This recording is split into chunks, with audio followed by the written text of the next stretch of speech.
Viewers, हम तैयारी कर रहे हैं कक्षा 9वीं के त्रैमासिक एग्जाम की हिंदी विषय की।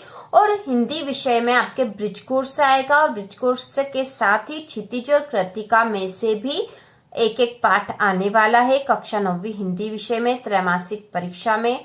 तो हिंदी विषय के जो महत्वपूर्ण प्रश्नों के वीडियो हैं वो पहले ही बन चुके हैं। यदि आपने नहीं देखे हो तो चैनल पर देख सकते हो और उसके लिंक नीचे डिस्क्रिप्शन में भी दे रखी। 4 वीडियो है, ऐसा होगा पेपर वाले। तो इनमें से सारे महत्वपूर्ण प्रश्न है, ब्रिज कोर्स के व्याकरण से संबंधित प्रश्न भी दे रखे हैं और इसके साथ ही ब्रिज कोर्स के महत्वपूर्ण प्रश्न और क्षितिज के महत्वपूर्ण प्रश्न भी दे रखे हैं।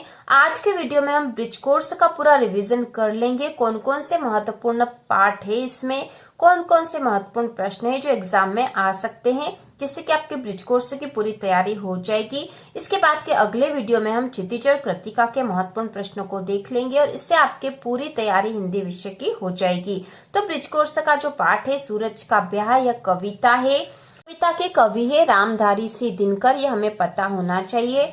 इसके साथ ही एग्जाम में क्वेश्चन पिछले साल यह आया था कि आपके पाठ्य पुस्तक में से कविता की 4 लाइनें लिखो, तो आप कोई सी भी 4 लाइनें लिख सकते हो, इस पाठ में से भी लिख सकते हैं। इसके बाद इसी पाठ में जो पीछे कार्यपत्रक 6 दे रखा और उसमें यह जो कविता दे रखी थी, कहती सारी दुनिया जिसे किस्मत, नाम है उसका हकीकत में मेहनत। इसमें जो नीचे ऑब्जेक्टिव क्वेश्चन दे रखे यह वेरी इंपॉर्टेंट है, पिछले साल भी इसमें से एक प्रश्न आया था, तो इसको भी हम देख लेते हैं एक बार। हकीकत में किस्मत किसे कहते हैं, तो हकीकत में किस्मत मेहनत को कहते हैं। अगला है जो अपनी किस्मत रचते हैं उन्हें क्या कहते हैं, तो जो अपनी किस्मत रचते हैं वे कहे जाते हैं साहसी, तो यहाँ आएगा साहसी। इसके बाद अगला है सच्ची खुशी का हकदार कौन है, तो इसमें आएगा दुख सहने वाला। इसके बाद अगला प्रश्न है किसका अंधकार मिटाना है, किसका अंधकार मिटाना है, तो यहाँ पे आएगा निराशा का, निराशा का अंधकार मिटाना है। अगला प्रश्न है किसे छोड़ने पर किस्मत बनती है, किसे छोड़ने पर किस्मत बनती है, तो यहाँ आएगा भाग्य की दुहाई। और अगला है जो रुक गया मिट गया उसका नामो निशा। तो इस प्रकार यह जो एक अपठित गद्यांश, एक अपठित पद्यांश दे रखा था, उसके महत्वपूर्ण ऑब्जेक्टिव क्वेश्चन थे, यह एग्जाम में आ सकते हैं। इसके बाद जो अगला पाठ है मिजबान, तो मिजबान जो है यह एक बुंदेलखंडी लोक कथा है। ठीक है, बुंदेलखंडी लोक कथा, ये हमें पता होना चाहिए। मिजबान जो पाठ है इसमें मेहमान को क्या पसंद था, तो मेहमान को पापड़ पसंद थे।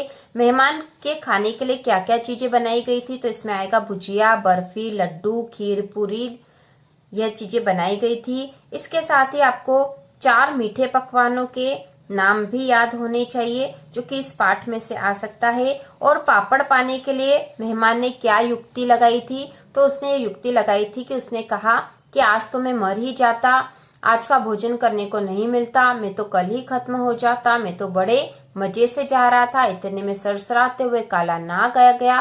क्या बताऊं भाई, इतना लंबा सांप था यहाँ से लेकर वहां तक जहां वो पापड़ रखें। तो इस प्रकार से यहाँ पर आएगा आंसर।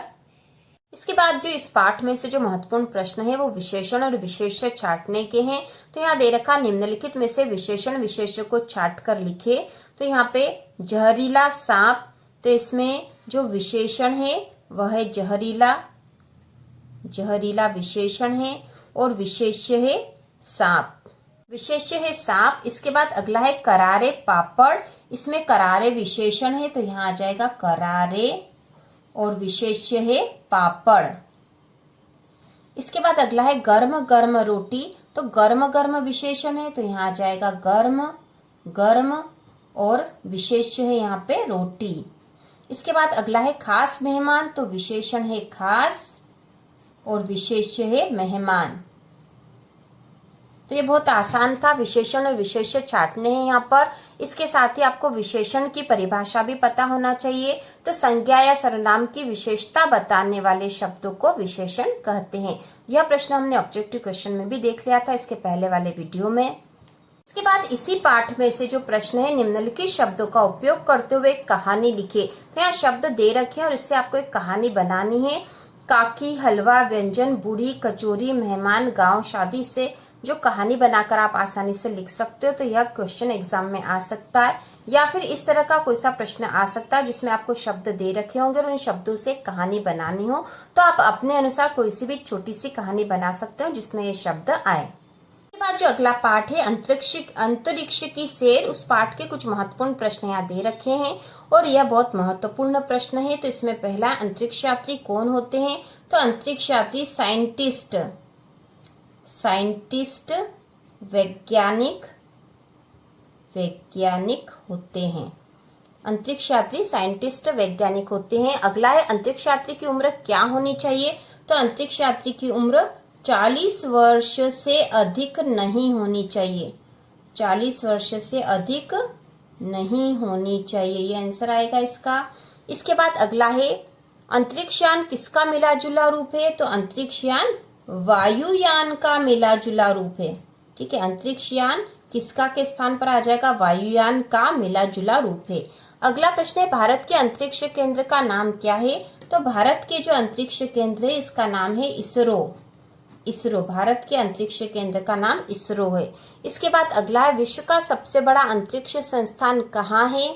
तो विश्व का सबसे बड़ा अंतरिक्ष संस्थान है नासा, जो कि अमेरिका के फ्लोरिडा में है। अमेरिका के फ्लोरिडा शहर में स्थित है। अमेरिका के फ्लोरिडा शहर में स्थित है। इसके बाद जो अगला प्रश्न है, रेलगाड़ी, बस, बैलगाड़ी, साइकिल, मोटरसाइकिल में से जिस पर आपने यात्रा की हो उस यात्रा का विवरण अपने शब्दों में लिखे। तो आपने कहीं भी जो यात्रा करी हो उसके बारे में यहाँ आपको अपने मन से लिखना है 5-6 लाइनों में, जिससे कि आंसर पूरा हो जाएगा। अगला पाठ है, अब्राहम लिंकन का पत्र, अपने पुत्र के शिक्षक का नाम। तो उसमें जो कार्यपत्रक है यह महत्वपूर्ण है और इसी पाठ में आपके मित्र को जन्मदिन का बधाई पत्र भी है और उस पत्र की तैयारी हमने पिछले वीडियो में कर ली थी और डिस्क्रिप्शन में सब लिंक दे रखी है वीडियो की। आप इन वीडियो को देखकर हिंदी की संपूर्ण तैयारी कर सकते हो। उसके अलावा आपको कुछ करने की आवश्यकता नहीं होगी। नीचे जो वीडियो दिए गए हैं उनसे आप हिंदी की संपूर्ण तैयारी कर सकते हो कल के पेपर के लिए। तो हम यहाँ देख लेते हैं विराम चिन्ह। तो विराम चिन्ह में है प्रश्नवाचक, जैसे उसका उदाहरण है, क्या तुम कल स्कूल गए थे? तो विराम चिन्ह एग्जाम में दे रखे होंगे और उनसे कहा जाएगा आप इनसे वाक्य बनाइए इनका प्रयोग करते हुए। जैसे यहाँ प्रश्नवाचक दे रखा है तो हमने इसका प्रयोग करके वाक्य बना दिया, क्या तुम कल स्कूल गए थे। उसी प्रकार यह जो चिन्ह है यह विस्मयादि बोधक है और इसका प्रयोग करके जब हम वाक्य बनाएंगे, अरे तुम कब आए, तो यहाँ विस्मयादि बोधक चिन्ह लगा है। यह अर्ध विराम है और इसका प्रयोग होगा, कल मेरी परीक्षा है, मैं आज नहीं जा सकता। इसके बाद है अल्प विराम, राम, पवन और कमला खेल रहे हैं। इसके बाद है योजक चिन्ह, यह योजक चिन्ह है तो इसका प्रयोग हमने करा है, हम साथ साथ पढ़ते हैं। इसके बाद है उद्धरण चिन्ह और उद्धरण चिन्ह का प्रयोग होगा, वह बोला मैं नहीं आऊंगा। तो मैं नहीं आऊंगा जो वाक्य उसके द्वारा बोला गया वैसा के वैसा ही है, तो यहाँ हमने उद्धरण चिन्ह का प्रयोग किया है। इनमें सबसे अधिक महत्वपूर्ण प्रश्नवाचक चिन्ह और विस्मयादि बोधक चिन्ह है। इसके बाद इसी पाठ में रिक्त स्थान दे रखे हैं, अभी महत्वपूर्ण है तो हम इन्हें भी देख लेंगे। दुष्ट व्यक्तियों के साथ साथ आदर्श, तो यहाँ आएगा आदर्श प्रणेता भी होते हैं। दुष्ट व्यक्तियों के साथ साथ आदर्श प्रणेता भी होते हैं। अगला है के साथ मित्र भी होते हैं, तो यहाँ आएगा दुश्मनों। तो हम यहाँ लिखेंगे दुश्मनों के साथ मित्र भी होते हैं, दुश्मनों। इसके बाद अगला है हर विरूपता के साथ, तो हर विरूपता के साथ सुंदरता, यहाँ आ जाएगा सुंदरता, सुंदरता भी होती है। अगला है हार के साथ जीत की खुशियां मनाना, तो यहाँ आ जाएगा जीत। अगला है धोखे से सफलता पाने से असफल होना सम्माननीय है, तो यहाँ आएगा असफल, असफल होना सम्माननीय है। अगला है बुरा है कौन और है कौन, तो यहाँ आ जाएगा अच्छा, बुरा है कौन और अच्छा है कौन। तो ये रिक्त स्थान है, इंपॉर्टेंट है। बाद जो अगला पाठ है पानी रे पानी, इसमें जो रिक्त स्थान दे रखे हैं यह भी महत्वपूर्ण है। इनमें से एक तो आएगा ही सही एग्जाम में। तो यहाँ हम देख लेते हैं, सूरज का चारों ओर बिखरा हुआ है, तेज या तेज, तो यहाँ आ जाएगा तेज। सूरज का तेज चारों ओर बिखरा हुआ है। गीता खेल में बहुत तेज है, तो यहाँ आ जाएगा ये वाला तेज। इसके बाद है छत में चढ़ने के लिए चाहिए, तो यहाँ आ जाएगा जीना, छत में चढ़ने के लिए जीना चाहिए और वह तो अपने बच्चों के लिए जीना चाहती है, तो ये जीना यहाँ पर आएगा। इसके बाद अगला है उसने वह पुस्तक नीचे वाले में रखी है, तो नीचे वाले खाना में रखी है। और अगला है उसने अभी तक नहीं खाया, तो उसने अभी तक खाना नहीं खाया। अगला है इस किले का कोई नहीं जानता, तो इस किले का राज कोई नहीं जानता। और अगला है अंग्रेजों ने भारत में 400 साल राज किया। इसके बाद अगला है पूरे कमरे को गुब्बारों से सजा दो। और अगला है चोर को 2 महीने की सजा मिली। इसके बाद अगला है आजकल बहुत खराब है, तो जमाना बहुत खराब है। और माँ दही जमाना भूल गई। इसके बाद अगला है घास में सांप फैलाए बैठा है, तो यहाँ आ जाएगा फन, फन फैलाए बैठा। और जादूगर अपने में माहिर है, तो फन में माहिर है। तो इस प्रकार महत्वपूर्ण रिक्त स्थान है। इसके साथ ही इस पाठ पानी रे पानी वाले पाठ में से पानी के महत्व से संबंधित प्रश्न भी पूछा जा सकता है। इसके साथ ही जो अगला महत्वपूर्ण प्रश्न है वह है पर्यायवाची और विलोम शब्द से संबंधित। तो पर्यायवाची शब्द क्या होते हैं, विलोम शब्द क्या होते हैं, उदाहरण या फिर पर्यायवाची से शब्द पूछ लिए जाएंगे और हमसे इनके 2 पर्यायवाची पूछे जा सकते हैं। तो सबसे पहले हम पर्यायवाची शब्द देख लेते हैं। जब कई शब्दों से एक ही अर्थ की प्राप्ति हो तो वे पर्यायवाची शब्द कहलाते हैं। जब कई शब्दों से एक ही अर्थ की प्राप्ति हो तो वे पर्यायवाची शब्द कहलाते हैं। जैसे बादल, तो बादल के पर्यायवाची मेघ, घन, जलधर, नीरज, जलद। उसी प्रकार यहाँ उदाहरण दे रखे हैं।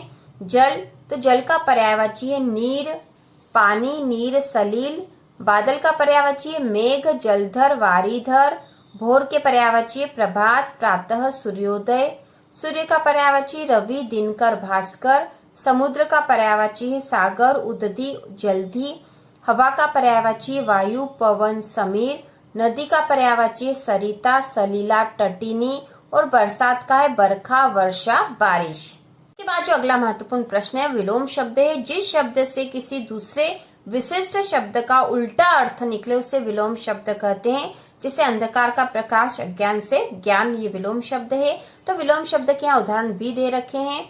तो यहाँ आ जाएगा धरती का आकाश, लाभ, हानि, रात, दिन, जीवन, मृत्यु, सदुपयोग, दुरुपयोग, पुण्य, पाप, देश, विदेश, बुझाना, जलाना। तो ये महत्वपूर्ण शब्द है पर्यायवाची और विलोम शब्द, वेरी इंपॉर्टेंट है। आपके ब्रिज कोर्सेज से संबंधित प्रश्न है, 2 या 3 नंबर वाले क्वेश्चन में आएगा। इसके बाद जो अगला पाठ है वह है नमक का दारोगा। इसके लेखक प्रेमचंद है और यह एक कहानी है। इसमें जो महत्वपूर्ण प्रश्न है वह यह ऑब्जेक्टिव क्वेश्चन, मतलब मुहावरे वाले प्रश्न है। तो मुहावरे आपके एग्जाम में आ सकते हैं। तो हम यहाँ देख लेते हैं। जब मैंने रिया से घड़ी मांगी तो उसने एन मौके पर मना कर दिया। तो एन मौके पर मना करने का अर्थ है अंगूठा दिखाना। इसके बाद अगला है तुम समझदार बनो। साधारण बात को बढ़ा चढ़ाकर कहना अच्छा नहीं। तो बढ़ा चढ़ाकर कहना अच्छा नहीं, तो इसका यहाँ पर अर्थ होगा तिल का ताड़ बनाना। इसके बाद है अगला, हमारी अध्यापिका बिना सोचे विचारे किसी पर भी विश्वास कर लेती है।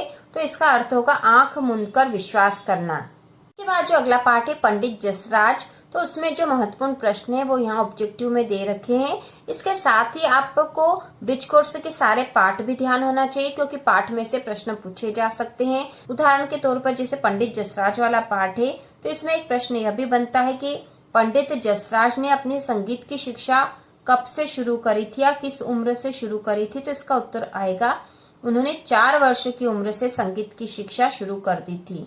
पर्यायवाची शब्द है, सही विकल्प वाले प्रश्न देख लेते हैं हम।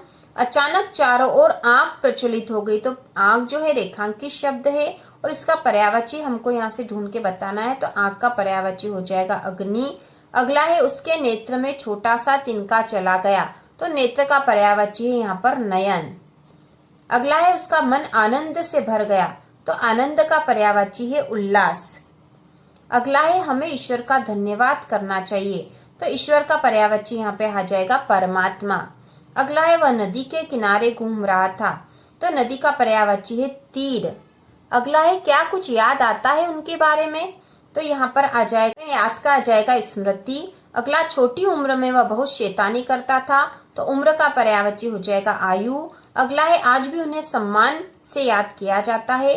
तो यहाँ सम्मान का पर्यायवाची हो जाएगा आदर। इसके साथ ही ब्रिज कोर्स के कुछ और महत्वपूर्ण प्रश्न है। पेड़ पौधे हमारे लिए किस प्रकार फायदेमंद है। तो इसका उत्तर होगा पेड़ पौधे हमें शुद्ध हवा, जल, फूल व औषधि प्रदान करते हैं तथा ठंडी छाया व परोपकार करने की सीख भी देते हैं। तो उत्तर होगा इसका। इसी प्रकार अगला है, हमें अपने पर्यावरण को सुरक्षित रखने के लिए क्या क्या कदम उठाने चाहिए। तो इसका उत्तर होगा, हमें अपने पर्यावरण को सुरक्षित रखने के लिए निम्न कदम उठाने चाहिए। पहला है, वृक्ष को काटना नहीं चाहिए। दूसरा, नए वृक्ष लगाना चाहिए। तीसरा है, लगे हुए पेड़ों की सुरक्षा करनी चाहिए। और चौथा है, सभी को पर्यावरण को सुरक्षित रखने का संदेश देना चाहिए। इसके बाद जो अगला प्रश्न है, निम्न शब्दों की सहायता से कहानी लिखिए। तो इस तरह का प्रश्न आ सकता है, हमने बुक में भी देखा था एक प्रश्न, और उसी प्रकार का ये प्रश्न है, पेड़, आकाश, शेर, चिड़िया, घर, जंगल, फूल, तितली, बच्चे, धुआं, बाजा, बिल्ली, मोर, नानी माँ, घास, बाग आदि इन शब्दों से एक कहानी बनानी थी। तो यहाँ पे एक कहानी लिखी है, हम इसको देख लेते हैं। राम अपने दोस्त आकाश के साथ चिड़ियाघर देखने गया। वहां पर उसे हरी घास, बाग, पेड़ व फल फूल दिखाई दिए। चिड़ियाघर के जंगल में शेर, हाथी, बिल्ली, मोर व अन्य पशु पक्षी थे। बच्चे बाजा बजा रहे थे। बगीचे में तितलियां उड़ रही थी और घना धुआं उठ रहा था। राम धुआं देखकर डर गया। उसे लगा कि वह चिड़ियाघर में फंस गया है। तभी उसकी नींद खुल गई और वह चौंक कर उठ बैठा। उसने जो सपना देखा था, उसने वह सपना अपनी नानी माँ को सुनाया। तो इस प्रकार से कोई भी कहानी आप बनाकर लिख सकते हो। इसके बाद जो अगला प्रश्न है, दिए गए शब्दों का वाक्य में प्रयोग करें। तो ये शब्द दे रखे हैं और इनसे वाक्य में प्रयोग करना, मतलब कोई सा भी वाक्य बनाकर आपको लिखना है। आप अपने मन से अपने अनुसार यहाँ लिख सकते हो। जैसे यहाँ शब्द दे रखा अंतरिक्ष यान, तो अंतरिक्ष यान से वाक्य बन गया, अंतरिक्ष यान से आकाश की गतिविधियों की जानकारी प्राप्त कर सकते हैं। अगला शब्द है यात्री। तो यात्री से जो वाक्य बना है वह यात्रा करने वाले व्यक्तियों को यात्री कहते हैं। अगला है वायुमंडल। तो इससे वाक्य बना दिया गया है, वायुमंडल में अनेक तरह की वायु है, जैसे ऑक्सीजन। अगला है प्रशिक्षण। प्रशिक्षण से वाक्य, अंतरिक्ष में जाने के लिए प्रशिक्षण लेना पड़ता है। अगला शब्द है तापमान, और इससे वाक्य बना सकते हैं हम, भोपाल का तापमान सामान्य है। अगला शब्द है उड़ान। उड़ान से वाक्य बन गया, पक्षियों की उड़ान अधिक होती है। इसके बाद अगला जो प्रश्न है, दिए गए शब्दों से कहानी निर्माण करिए। तो फिर एक कहानी निर्माण करने वाला प्रश्न है। तो यहाँ जो शब्द है वह है झील, पक्षी, पेड़ पौधों, तितली, बरसात, बर्फबारी, मौसम, पत्थर, मिट्टी, सूरज। तो इससे एक कहानी बनी है और वह है, किसी झील के किनारे हंस पक्षी रहता था। उसके दोस्त तितली, मोर, भंवरे व चिड़िया थे। एक दिन मौसम खराब होने से बहुत बर्फबारी व बरसात होने लगी। सभी पेड़ पौधे व जानवर घबराकर इधर उधर भागने लगे। कुछ जानवर पत्थर के ओट में पीछे छिप गए और कुछ जानवर पेड़ों के नीचे छिप गए। थोड़ी देर बाद सूरज निकल आया और मौसम साफ हो गया। मिट्टी से सौंधी सौंधी खुशबू आने लगी। सभी जानवर खुश होकर नाचने लगे। इस प्रकार हमने ब्रिज कोर्स के सभी महत्वपूर्ण प्रश्नों की तैयारी कर ली है। इसके साथ ही जो महत्वपूर्ण प्रश्नों के वीडियो आए थे, प्रार्थना पत्र से संबंधित और ब्रिज कोर्स के व्याकरण से संबंधित, उसके लिंक नीचे डिस्क्रिप्शन में दे रखी है, आप वह भी देख लीजिए, जिससे कि हिंदी की संपूर्ण तैयारी हो जाएगी। इसके बाद अगले वीडियो में क्षितिज और कृतिका के महत्वपूर्ण प्रश्नों की तैयारी करेंगे। तो इसी प्रकार के और वीडियो देखने के लिए exam study in preparation channel को सब्सक्राइब कीजिए।